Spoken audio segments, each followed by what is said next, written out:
وقت هر عبدك بلا خوي تعالى بيتوا خوي تعالى يتقلو دا قائل هي. ويقول الرسول صلى الله عليه وسلم مثل الذي يذكر ربه والذي لا يذكر ربه مثل الحي والميت. پیغمبر صلى الله عليه وسلم بيتن او كس نموني واكسا او كو ذكر خوي تعالى بك او ذكر خوي تعالى نك خود البيراونيه او خود تعالى البيراو بيتن بردوام ذكر خوي تعالى بك او وكي انسانك زنديه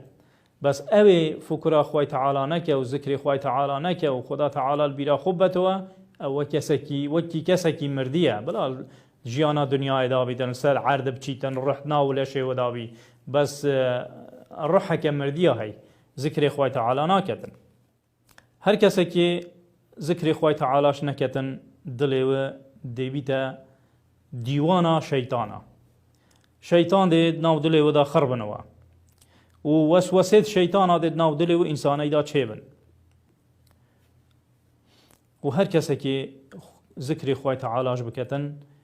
دي دليو فراح بيتن دليو دي خوش بي و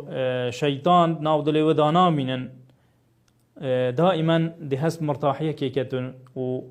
اخوة تعالى خوشي كي ديدته و رحمتش دي بسر دابارينيتن او كسد ذكر اخوة تعالى كان